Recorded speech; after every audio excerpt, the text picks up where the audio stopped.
சின்ன வயசுல Discovery channel பார்க்கும்போது தோணும். கடலுக்குள்ள நம்மளும் போய் பார்த்தா நல்லா இருக்குமே! அண்டர் வாட்டர்ல என்னென்ன இருக்கு தெரிஞ்சுக்கலாமே! ஸ்ட்ரெய்ட்டா பார்க்கணும் அப்படின்னு நல்ல ஆசை தான். என்ன மாதிரி இந்த கியூரியாசிட்டி யாருக்கெல்லாம் இருக்குன்னு கமெண்ட்ல சொல்லுங்க. சரி அப்படி என்னதான் இருக்கு உள்ள பார்க்கலாமேன்ட்டு சென்னை விஜிபி மெரைன் கிங்டம் தான் கிளம்பிட்டோம். போற வழியிலேயே ரோட் சைடுல இந்த கொய்யக்கா, வாட்டர் ஆப்பிள், கொடுக்காப்புளி இதெல்லாம் வச்சிருந்தாங்க. நார்மலா நம்ம காய்கறி கடை, ஃப்ரூட் ஷாப்புக்கு போகும்போது இதெல்லாம் கிடைக்காது. இந்த மாதிரி எங்கேயாவது ரோட் சைடுல தான் கிடைக்கும். பார்த்த உடனே நான் வாங்கிருவேன். நாங்க வீட்ல இருந்து கிளம்புனதே 11:30க்கு தான். நாங்க ஸ்ட்ரெய்ட்டா போய் ஒரு ரெஸ்டாரண்ட்ல சாப்பிட்டுட்டு அதுக்கப்புறம் தான் விஜிபி போறதா பிளான். இதுக்கு முன்னாடியே நாங்க இந்த ரெஸ்டாரண்ட் வந்தோம். ஆனா இதோட நேம் ஆல்ரெடி வேற இருந்துச்சு. அலையோசேன்னு இருந்துச்சு. கடைசில இப்ப நேம மாத்திட்டாங்க. பரவால்ல நமக்கு சோறு தானே முக்கியம் அப்படின்னு சொல்லிட்டு தேவையான எல்லாமே ஃபுல் கட்டு கட்டிட்டு அதுக்கப்புறம் தான் நாங்க விஜிபி போனோம். ஏன்னா நம்ம ஃபுல்லா சாப்பிட்டுட்டு போகும்போது ஈவினிங் வரைக்கும் பொறுமையா ஹரிபரி இல்லாம சுத்தி பார்க்கலாம். அதனால சாப்பிட்டு முடிச்சுட்டு பொறுமையா 2:45க்கு தான் அங்க இருந்து கிளம்பணும். போகும்போதே என்ட்ரன்ஸ்லயே போட்டிருப்பாங்க பைக் பார்க்கிங் இவ்வளவு, கார் பார்க்கிங் இவ்வளவு அப்படின்ட்டு. நம்ம அதுக்கேற்ற மாதிரி பே பண்ணி பார்க் பண்ணிக்க வேண்டியதான். பார்க்கிங் பக்கத்துலயே ஸ்னோ கிங்டம் இருந்துச்சு. நம்ம அங்கேயே போகணும் அப்படின்னா தனியா டிக்கெட் அமௌண்ட் உண்டு. பே பண்ணி நம்ம போய் என்ஜாய் பண்ணிக்க வேண்டியதான். பட் நாங்க அதுக்கு போகல. மெயினா நாங்க பார்க்க வந்ததே விஜிபி மெரைன் கிங்டம் தான். ஆல்ரெடி ஒரே ஒரு வாட்டி விசிட் பண்ணிருக்கோம். இது செகண்ட் டைம். பார்க்கிங்குமே ரொம்ப ஸ்பேஷியஸா சூப்பரா கொடுத்திருந்தாங்க.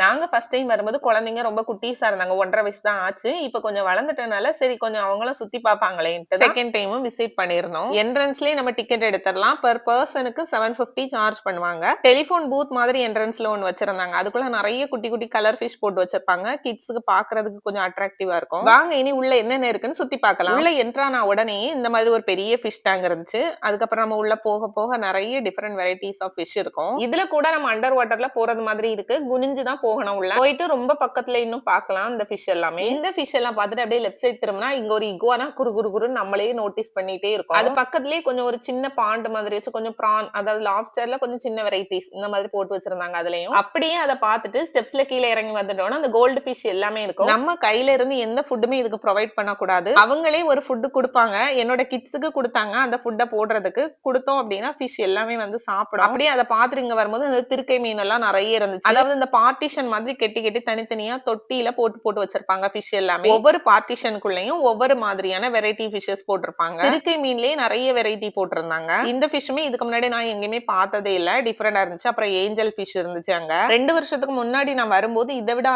நிறைய வெரைட்டி இருந்த மாதிரி இருந்துச்சு. இப்போ அதை விட கொஞ்சம் கம்மி தான். பட் இருந்தாலும் போர் அடிக்காது. உள்ள போனா நல்லா இன்ட்ரெஸ்டிங்கா இருக்கும். அது மாதிரி குழந்தைங்களுமே ரொம்ப என்ஜாய் பண்ணுவாங்க. கண்டிப்பா இதெல்லாம் பார்க்கும்போது. இந்த மீனை பாருங்க. இதை பார்க்கும்போது எனக்கு அயல மீன் மாதிரியே ஒரு ஃபீல். இது அயல மீன் மாதிரி தான் இருக்கு அப்படின்னு உங்களுக்கு ஃபீல் ஆச்சுன்னா கண்டிப்பா சொல்லுங்க நீங்க. அப்படியே அதெல்லாம் பார்த்துட்டு நம்ம இந்த பக்கம் வந்தோம்னா டச் பூல் இருக்கும். இங்க என்னென்ன ஃபிஷ் இருக்கோ இதை நம்ம டச் பண்ணிக்கலாம். பயப்படவே வேண்டாம். அது நம்மள எதுவுமே பண்ணாது. நானுமே ஃபர்ஸ்ட் கொஞ்சம் பயந்தேன். ஆனா டச் பண்ணி பார்க்கும்போது அது போக்குல இருந்துச்சு. நம்மள எதுவுமே டிஸ்டர்பே பண்ணாது. நம்ம லைட்டா டச் பண்ணி பார்த்துட்டு நம்மளும் அதை டிஸ்டர்ப் பண்ணாம அழகா வந்துட வேண்டியதுதான். அதை பார்த்துட்டு இந்த பக்கம் வந்தோம்னா பாம்பு மாதிரி ஒரு ஃபிஷ் இருக்கும். ஆனா இது பாம்பு கிடையாது. இதுவும் ஒரு வகை மீன் தான். இதோட நேம் வந்து ஈல். பாருங்க பாக்குறதுக்கு எவ்வளவு அமைதியா இருந்த மாதிரி இருக்கு. ஆனா அதுக்கு உயிர் இருக்கு. அதுவும் நெளிஞ்சிட்டே தான் இருந்துச்சு. அப்படியே அதை பார்த்துட்டு இருந்த பக்கம் வந்தோம்னா லாப்ஸ்டர் இருக்கும். பெரிய சைஸ் லாப்ஸ்டர். இதுவுமே பக்கத்துல பக்கத்துல நிறைய இருந்துச்சு. விஜிபில மெயினா நம்ம எல்லாமே பாத்துரலாம். ஆக்டோபஸ், பிரான், லாப்ஸ்டர், ஜெல்லி ஃபிஷ் கூட இருந்துச்சு.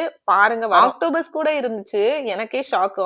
ஆக்டோபஸ் எல்லாம் எப்படிப்பா அப்படின்ட்டு. அதை பார்த்துட்டு அப்படியே இந்த பக்கம் வந்தோம்னா ஜெல்லி ஃபிஷ் இருக்கும். ஒரு டேங்க் மாதிரி ஒண்ணுல க்ளோஸ்டா வச்சிருந்தாங்க. சூப்பரா. ஜெல்லி ஃபிஷ் ஒயிட் கலர் தான் நினைக்கிறேன். பட் அதுல வந்து கலர் லைட் போட்டு இதே மாதிரி செட் பண்ணி வச்சிருந்தாங்க. அது பாக்குறது கொஞ்சம் பிளிங்கிங்கா அழகா இருந்துச்சு. அதுக்கப்புறம் மெர்மைட் மாதிரி நம்ம செட் பண்ணி போட்டோ எடுத்துக்கலாம். கிட்ஸ கூட்டிட்டு வந்தா இதே மாதிரி ட்ரெஸ் பண்ணி இதுல வச்சு போட்டோ எடுத்து கொடுப்பாங்க நமக்கு. அதுக்கு தனி அமௌண்ட் பே பண்றது மாதிரி இருக்கும். அதை பார்த்துட்டு அப்படியே லெஃப்ட் சைட்ல வந்தோம்னா அந்த டனல் செட்டப் வந்துரும். இதுக்குள்ள பார்த்தோம்னா எல்லா ஃபிஷ்ஷுமே இருக்கும். நிறைய வெரைட்டி பார்க்கலாம் இதுக்குள்ள. திருக்கை மீன் இருந்துச்சு. இது பாறை மீன் நினைக்கிறேன். அதுவும் இது கூட ஓடிட்டு இருந்துச்சு. பெரிய பெரிய மீன் எல்லாம் பார்க்கலாம் இதுக்குள்ள. இதை பார்த்துட்டு வெளியே வரக்கூடிய என்ட்ரன்ஸ்ல தான் மெர்மைட் ஷோ நடக்கும். பட் நாங்க அன்னைக்கு பார்க்கும்போது அது நடக்கல. அதுக்கான டைமிங் உண்டு ஷோக்கு. அதுக்கு கரெக்டா நம்ம வர வேண்டியதான். இதெல்லாம் பார்த்துட்டு வெளியே வரும்போதே கண்டிப்பா நமக்கு பசிக்கும். வெளியே வந்த உடனே சாப்பிடுறதுக்கு ஏற்ற மாதிரி ஃபுட் கோர்ட் இருக்கும். காரம் ஸ்வீட் எல்லாமே இருக்கும். அதுல வாங்கி அப்படியே சாப்பிட்டுட்டு நம்மளும் வீட்டுக்கு கிளம்பிட வேண்டியதான். நான் ஒரு ரோஸ் மில்க் வாங்கினேன். இந்த வீடியோ உங்களுக்கு பிடிச்சிருந்தா நம்ம சேனலை சப்ஸ்கிரைப் பண்ணிக்கோங்க. அப்படியே இன்னொரு வீடியோல சந்திக்கலாம். Tata bye by.